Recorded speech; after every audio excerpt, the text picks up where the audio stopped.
नमस्कार। शाम के 7 बजे हैं। खबर दमदार के इस वक्त के बुलेटिन के साथ मैं हूं अनुपम। शाम 7 बजे के बुलेटिन में हम देखेंगे डूंगरपुर केस में एसपी नेता आजम खान को राहत मिली है। एमपी एमएलए कोर्ट ने आजम खान को बरी किया है। अयोध्या में गैंगरेप का आरोपी एसपी का नेता गिरफ्तार कर लिया गया है और उन्नाव में अवैध कब्जे पर बुलडोजर एक्शन हुआ है। इसके बारे में भी विस्तार से आपको बताएंगे। साथ ही लखनऊ में हुई बारिश ने नगर निगम की पोल खोल कर रख दी है। आज राजधानी डूबी डूबी नजर आई है। इसके अलावा दूसरी खबरों पर भी हमारी नजर रहेगी। सबसे पहले बात करते हैं उन्नाव की। उन्नाव में हाईवे की जद में आ रही 12 बिल्डिंग पर बुलडोजर एक्शन देखने को मिला है। दरअसल सदर तहसील क्षेत्र के उन्नाव रायबरेली हाईवे के निर्माण के लिए इन बिल्डिंग के मालिकों को मुआवजा दिया जा चुका था। इसके बावजूद इन लोगों ने कब्जा नहीं हटाया था, जिस पर अब एक्शन हुआ है।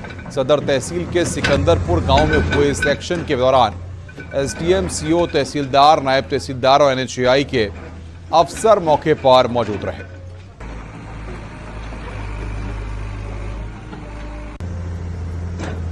जो कार्यदायी संस्था है उन सभी के अधिकारियों के साथ मिलकर एक मुहिम चलाई गई, जिसमें उन्नाव रायबरेली रोड पे जो स्ट्रक्चर्स बने थे, जिनको मुआवजा ऑलरेडी दिया जा चुका है, एनएचएआई के द्वारा कंपनसेट किया जा चुका है, परंतु बार बार कहने जाने के बावजूद जो लोग अपना स्ट्रक्चर कंपनसेशन लेने के बावजूद नहीं हटा रहे थे, मुहिम चला के उनके घर हटाने की, उनके स्ट्रक्चर्स हटाने की कार्रवाई की गई।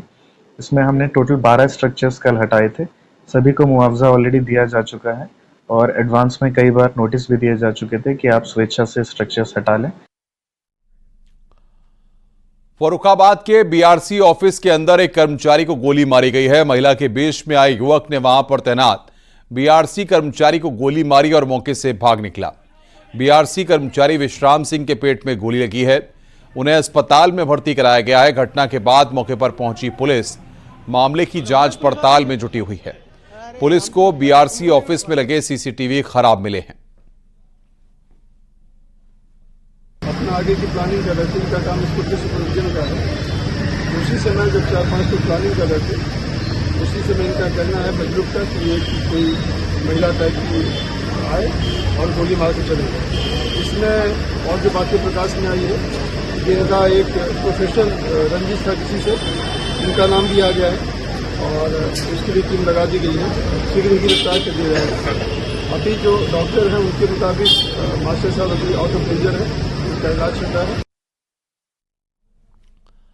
बाराबंकी में सरकारी शिक्षकों की बड़ी लापरवाही सामने आई है। रामनगर विकासखंड के कुरथरा प्राथमिक विद्यालय के शिक्षक कक्षा 2 के छात्र फरहान को स्कूल में बंद करके चले गए। काफी देर तक छात्र के घर न पहुंचने पर परिजन स्कूल पहुंचे और छात्र को कमरे में रोता हुआ पाया। परिजनों की सूचना पर विद्यालय पहुंची टीचर ने दरवाजा खोलकर छात्र को बाहर निकाला।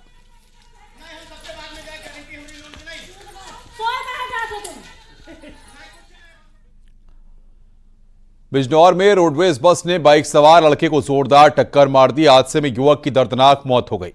पुलिस ने मृतक के शव को पोस्टमार्टम के लिए भेजा है। मामला बिजनौर के नगीना देहात का है। जिस लड़के की मौत हुई है उसका नाम मोहम्मद कैफ था।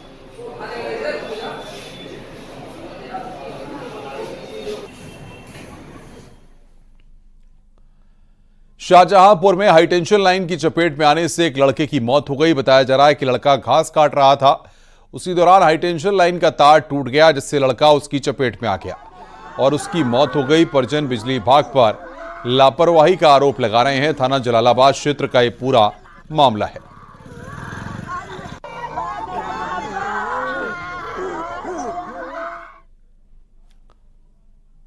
खबर प्रयागराज से है। बारिश के चलते रामबाग में रेलवे की पुरानी बाउंड्री वॉल भरभरा कर गिरी। बाउंड्री वॉल गिरने की घटना सीसीटीवी कैमरे में कैद हुई है। करीब 14 फीट ऊंची बाउंड्री वॉल गिरने से कई वाहन मलबे के नीचे दबे। एक कार और कई बैटरी रिक्शा क्षतिग्रस्त हुए हैं। बाउंड्री वॉल गिरने से बिजली का खंभा भी क्षतिग्रस्त हो गया। रामबाग रेलवे स्टेशन पूर्वोत्तर रेलवे के अंतर्गत आता है।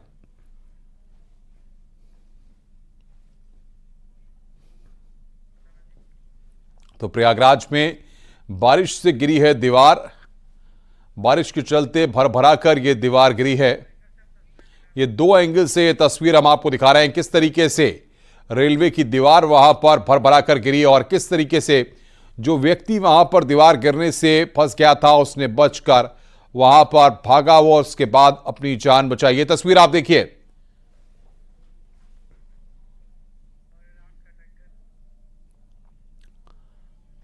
प्रयागराज में बारिश के पानी में एक रिक्शा पलट गया। बारिश के चलते सड़क पर बड़े बड़े गड्ढे हो रखे हैं जिनमें पानी भरा हुआ था। लेबर चौराहा सड़क पर बने गड्ढे में पारा पानी।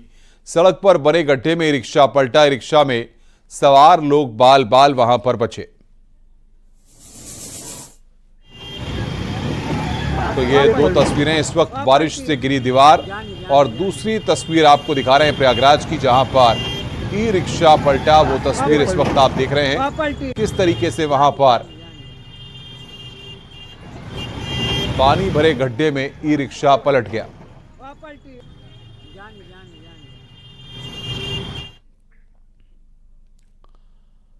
अयोध्या में 16 साल की बच्ची से गैंगरेप के मामले में बड़ा खुलासा हुआ है। आरोपी एसपी नेता मोहित खान के खिलाफ 30 घंटे तक सिर्फ इसलिए एफआईआर नहीं लिखी गई क्योंकि आरोपी की बिल्डिंग में ही भदरसा चौकी साल 2012 से चल रही थी। मामले का खुलासा होने के बाद एसपी नेता के खिलाफ केस दर्ज किया गया है। साथ ही मंगलवार रात को ही पुलिस चौकी 3 किलोमीटर दूर भरतकुंड में शिफ्ट कर दी गई। एसपी नेता भदरसा का नगर अध्यक्ष है। मामला थाना पूरा कलंदर के भदरसा का मामला है। पुलिस ने आरोपी को गिरफ्तार कर लिया है। प्राप्त हुई थी जिसमें 376D का अभियोग पंजीकृत हुआ है, और जो भी है इन लोगों ने ये कहा था कि अभियुक्तों की गिरफ्तारी की जाए। सारी विधिक प्रक्रियाओं का पालन करते हुए हम कार्रवाई कर रहे हैं। सही विवेचना और अभियुक्तों की गिरफ्तारी। देवरिया में कक्षा 11 के छात्र की उसके दोस्तों ने चाकू से हमला कर हत्या कर दी। बताया जाता है कि भलुवानी थाना क्षेत्र के पडरी गांव के रहने वाले छात्र आदर्श गुप्ता को उसके मित्र महेश यादव ने सुबह करीब 10 बजे घर से बुलाकर बरहज थाना क्षेत्र के करौंदी के पास ले गया और चाकू से कई हमले किए। आनन फानन में घायल छात्र को मेडिकल कॉलेज में भर्ती कराया गया है, जहां उसकी मौत हो गई है। हालांकि घर वालों ने इस मामले में मृतक के 3 दोस्त महेश, उमंग और प्रभात पर आरोप लगा रहे हैं। परिजनों को जब छात्र की हत्या की सूचना मिली तो परिजनों ने इमरजेंसी पर शव रखकर जमकर हंगामा किया। वहीं पुलिस मामले की जांच पड़ताल में जुट गई है।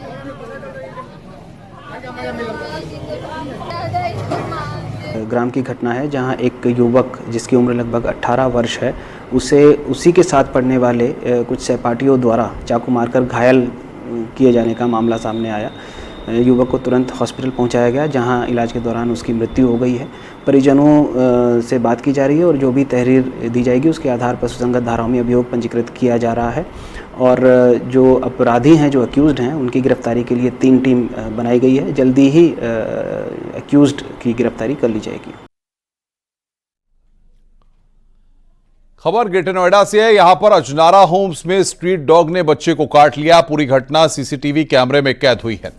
बिसरक कोतवाली क्षेत्र का यह पूरा मामला है। ये तस्वीरें इस वक्त हम आपको दिखा रहे हैं। अजनारा होम सोसाइटी में किस तरीके से स्ट्रीट डॉग ने बच्चे को वहां पर काट लिया।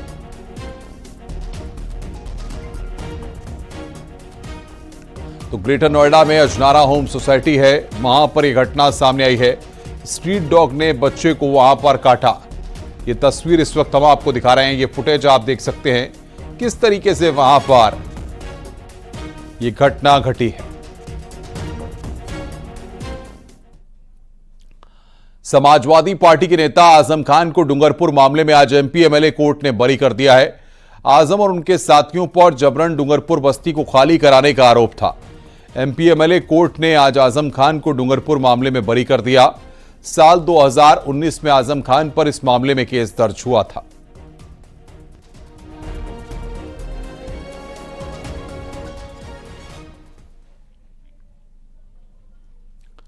आगे बढ़ते हैं। यूपी विधानसभा में आज 2 विधेयक पास हुए। विधानसभा में उत्तर प्रदेश राज्य राजधानी क्षेत्र और अन्य विकास प्राधिकरण विधेयक 2024 पास किया गया। तो वहीं नजूल संपत्ति विधेयक 2024 को भी मंजूरी मिली है। सदन में विपक्ष के हंगामे और सवाल जवाब के बीच दोनों विधेयकों को सरकार ने सदन में पास करा लिया है।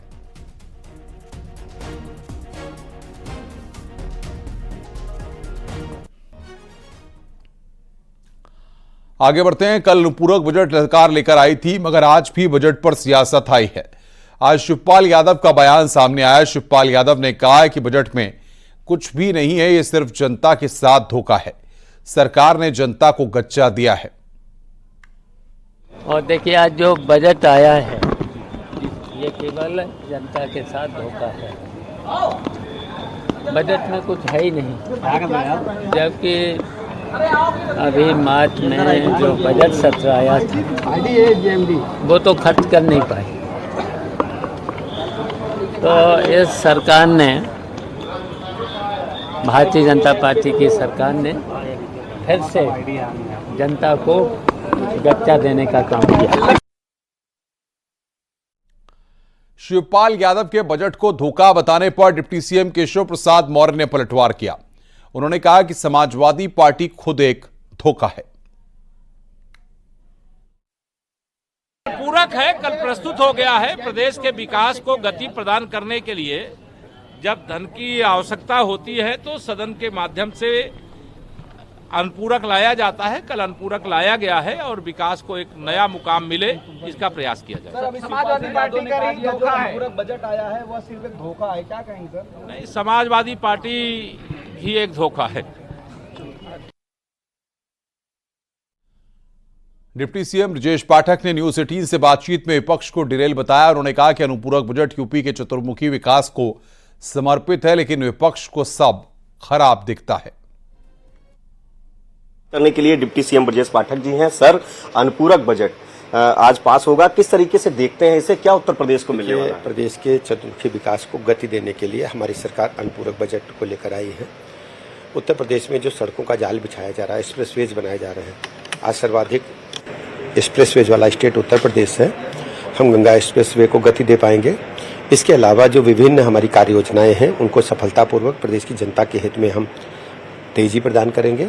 और आप देखेंगे कि सभी माननीय सदस्यगणों ने अनुपूरक बजट पर अपनी अपनी बातें रखेंगे, उसके बाद सर्वसम्मत से पास किया जाएगा। सर, विपक्ष इसे धोखा बता रहा है बजट को, किस विपक्ष के पास कहने को कुछ है नहीं, वो डिरेल्ड है।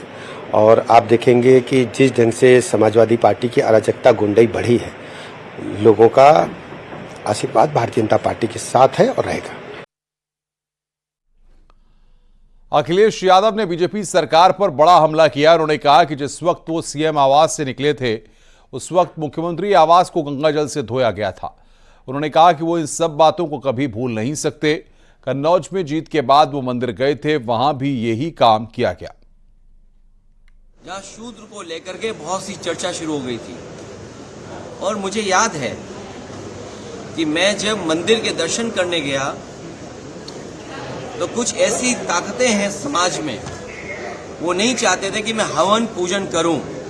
मैं आपसे कहूंगा साथियों कि वो जानने की कोशिश आप करना कि वो कौन सी ताकतें हैं समाज की जो किसी को पूजा पाठ के लिए, हवन के लिए उस समय रोक रही थी। और वो दिन मैं भूल नहीं सकता हूं जिस दिन मुख्यमंत्री आवास को गंगा जल से धोया गया था। मुझे कोई आज समझा दे, कोई जागरूक समझदार इंसान मुझे समझा दे। मुख्यमंत्री योगी आदित्यनाथ ने विधान परिषद में लाल बिहारी जी को नेता विरोधी दल बनाने पर बधाई देते हुए चुटकी ली है। माननीय लाल बिहारी जी को नेता विरोधी दल बनने के लिए बधाई देता हूं।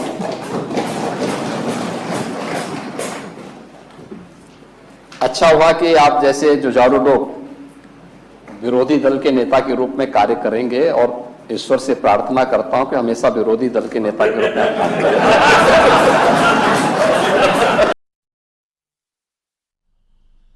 विधान परिषद में पेंशन को लेकर जानकारी देते हुए सीएम योगी ने एसपी और बीएसपी सरकारों पर निशाना साधा। उन्होंने कहा कि पिछली सरकारों में कर्मचारियों के अकाउंट तक नहीं खोले गए। तत्कालीन सरकार ने 2005 से लेकर 2007 तक समाजवादी पार्टी की सरकार थी। 2007 से 2012 तक बहुजन समाजवादी पार्टी की सरकार थी। 2012 से 17 तक फिर समाजवादी पार्टी की सरकार थी। उन्होंने एक भी कर्मचारी का अकाउंट नहीं खोला। ये सच्चाई इस माननीय उच्च सदन के सामने आना चाहिए। एक भी कर्मचारी के अकाउंट नहीं खोले गए, बल्कि जब 2018 में हमारे संज्ञान में बात आई थी, हमारी सरकार 17 में आ गई थी, लेकिन 2018 में मेरे संज्ञान में इस बात को आई थी, तो मैंने तत्कालीन फाइनेंस सेक्रेटरी की अध्यक्षता में एक कमेटी गठित की थी। इस पे मैंने इससे संबंधित अकाउंट से जुड़े हुए विशेषज्ञों को भी रखा था और मैंने कर्मचारी संगठनों से भी हम लोगों ने बातचीत की। केवल यह शिक्षकों से संबंधित नहीं था बल्कि प्रदेश के लगभग उस समय 7.5 लाख कर्मचारियों से संबंधित था। लखनऊ से बड़ी खबर है। सीएम योगी की कोशिश का असर, 7 नए मेडिकल कॉलेजों में शुरू होगी पढ़ाई। मेडिकल कॉलेजों को मिला letter of permission. National medical commission ने इस बात की इजाजत यहां पर दी है। 7 नए मेडिकल कॉलेजों में शुरू होगी पढ़ाई। ये बड़ी खबर हम आपको बता रहे हैं। मेडिकल कॉलेजों को परमिशन यहां पर मिली है, इजाजत यहां पर मिली है।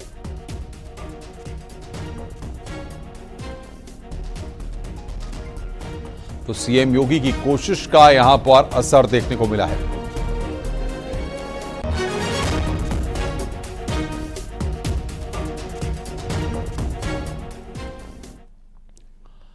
आगे बढ़ते हैं और अब नोएडा की एक बड़ी खबर। नोएडा में मौसम का मिजाज बदला है। कई दिन बाद आज झमाझम बारिश हुई है। दिल्ली एनसीआर में गर्मी से राहत मिली है। बारिश के बाद मौसम सुहाना हुआ है। भीषण गर्मी से लोगों को राहत मिली है। एनसीआर के कई इलाकों में बारिश हो रही है। ये तस्वीरें इस वक्त हम आपको दिखा रहे हैं। एनसीआर के कई इलाकों में बारिश हो रही है। तो नोएडा में मौसम का मिजाज बदला है।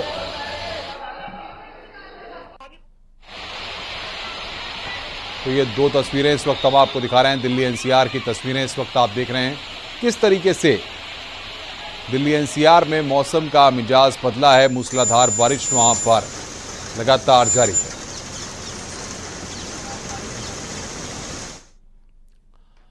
वहीं लखनऊ में हुई मूसलाधार बारिश ने नगर निगम की पोल खोलकर रख दी है। पूरा लखनऊ पानी पानी नजर आया। वीवीआईपी इलाके भी पानी में डूबे नजर आए। शहर का हर इलाका पानी में डूबा नजर आया है। बाजारों में पानी भरा, सड़कों पर पानी नजर आया है। तो नगर निगम में भी बारिश का पानी भर गया। ये तस्वीरें इस वक्त हम आपको दिखा रहे हैं।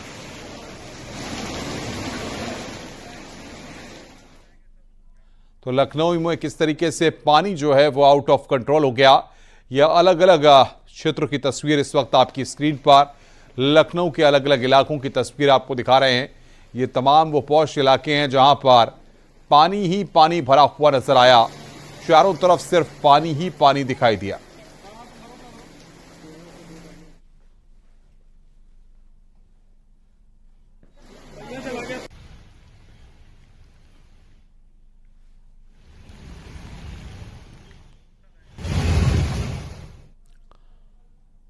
वहीं लखनऊ में हुई बारिश ने प्रदेश की सबसे वीआईपी जगह विधानसभा में भी पानी भर गया। विधानसभा के गेट नंबर 7 से पानी भरना शुरू हुआ और बेसमेंट तक भरता चला गया। विधानसभा में भरे पानी को निकालने के लिए बाल्टी और वाइपर का इस्तेमाल किया गया। विधानसभा में पानी की तस्वीरें न्यूज़ 18 पर आप देख सकते हैं किस तरीके से विधानसभा के अंदर पानी भर गया था, जिसके बाद वहां पर पानी को निकालने के लिए वाइपर का इस्तेमाल किया गया। वो तस्वीरें हम आपकी स्क्रीन पर आपको दिखा रहे हैं किस तरीके से बारिश का पानी विधानसभा में भरा।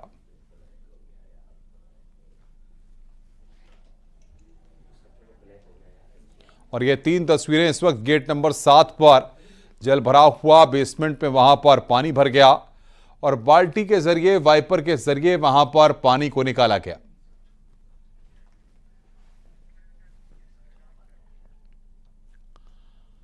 लखनऊ में न सिर्फ सड़क और विधानसभा में ही पानी भरा, बल्कि विधायक आवास, नगर निगम कार्यालय, डीएम दफ्तर समेत समूचे लखनऊ में जलभराव की स्थिति नजर आई। ये 3 तस्वीरें विधायक आवास, लखनऊ नगर निगम दफ्तर और डीएम आवास की हैं। तीनों जगहों पर दोपहर में पानी भरा हुआ नजर आया।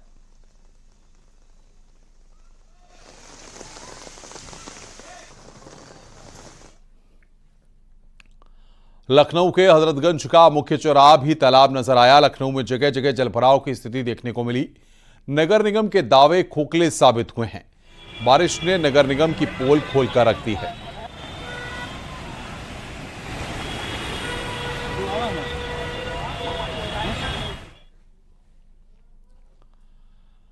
लखनऊ में ताज होटल के पास पानी में हुड़दंगियों का एक वीडियो सामने आया, जिसमें हुड़दंगी एक लड़की के साथ बदसलूकी करते दिख रहे हैं। बाइक पर लड़की एक लड़के के साथ जा रही है, तभी कई लड़के इनके ऊपर पानी फेंक रहे हैं, जिससे बाइक फिसल जाती है और लड़की पानी में गिर जाती है। ताज होटल के पास पुल के नीचे काफी देर तक ये हुड़दंग चलता रहता है।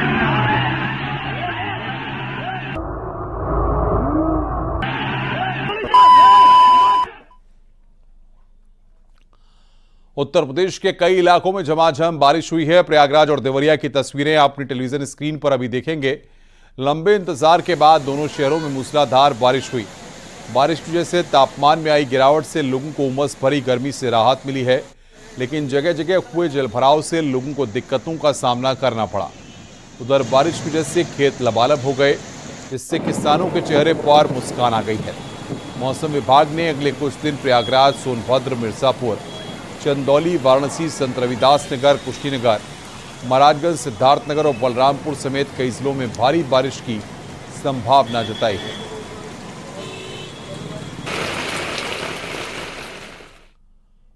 वाराणसी में पिछले 2 दिनों तक डराने के बाद गंगा का उफान फिलहाल थोड़ा शांत जरूर हुआ है, लेकिन धीमी रफ्तार से ही बढ़ाव जारी है, जिसकी वजह से घाट किनारे के मंदिर पानी में डूब गए हैं। तो वहीं गंगा के जलस्तर में बढ़ाव के कारण दशाश्वमेध घाट पर होने वाली गंगा आरती का स्थान दोबारा बदलना पड़ा है। ये हनुमान जी का मंदिर है, ये भी आप देखिए यहाँ तक भी पानी पहुँच गया है, चूंकि थोड़ी ऊंचाई पर है इसलिए अभी यहाँ पर चौखट तक पानी पहुँचा है, लेकिन बाकी सारे मंदिर डूब गए हैं। मैं तस्वीर आपको दशाश्वमेध घाट पर हूँ, चूँकि तो दशाश्वमेध घाट की गंगा आरती की तस्वीर भी आपको देखना ज़रूरी है। जहाँ पर गंगा आरती होती है वो अब पूरी जगह जल समाधि ले चुकी है और अब गंगा आरती सीढ़ियों पर हो रही है। जहां से आप उतर के दशाश्वमेध घाट आते हैं तो सीढ़ियों पर गंगा जला हो रही है। इसके अलावा सभी नाव जो हैं वो अब घाटों के ऊपर आ गई हैं। आप ये तस्वीरें देखिए और ये खास बात है कि पहली बार काशी के इस मौसम में 84 घाटों का संपर्क टूटा है, वरना घाटों का संपर्क टूटता जरूर है, लेकिन इस मौसम में पहली बार 84 घाटों का संपर्क टूट गया है। महाशमशान मणिकर्णिका और हरिश्चंद्र घाट पर पानी के बढ़ाव के चलते सवदाह का स्थान भी बदल गया है। वहीं गंगा आरती स्थल भी अब पीछे चला गया है, जैसे मैं तस्वीरों में दिखा रहा हूँ। सहारनपुर के देवबंद इलाके में 2 सगे भाइयों की करंट लगने से मौत हो गई। दरअसल दोनों भाई कबूतर पकड़ने के लिए एक बेसमेंट में जा रहे थे। उस बेसमेंट में पानी भरा हुआ था, पानी में करंट आ रहा था। उसी करंट की चपेट में आकर दोनों भाइयों की मौत हो गई। दोनों की मौत के बाद परिजनों ने बेसमेंट मालिक पर जानबूझकर करंट छोड़ने का आरोप लगाया।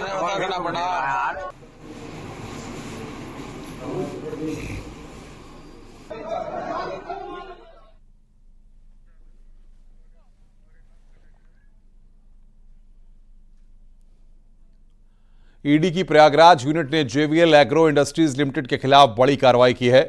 करीब 814 करोड़ की संपत्ति का अटैचमेंट किया गया है। बिहार के रोहतास, उत्तर प्रदेश के चंदौली, वाराणसी, दिल्ली के पालम और महाराष्ट्र के रायगढ़ इलाके में कार्रवाई की गई है। इस कंपनी के मुख्य निदेशक दीनानाथ झुंझुनवाला और उनकी कंपनी पर 2000 करोड़ से ज्यादा की धोखाधड़ी का आरोप है, जिसको लेकर यह कार्रवाई की गई है।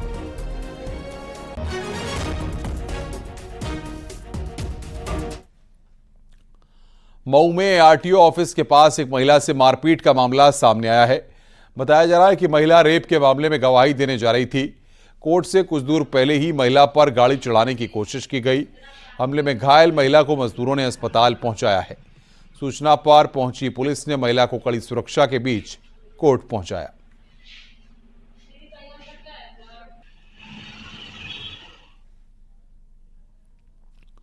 रुक रहे हैं यहां पर एक ब्रेक के लिए। खबरों का सिलसिला लगातार जारी है।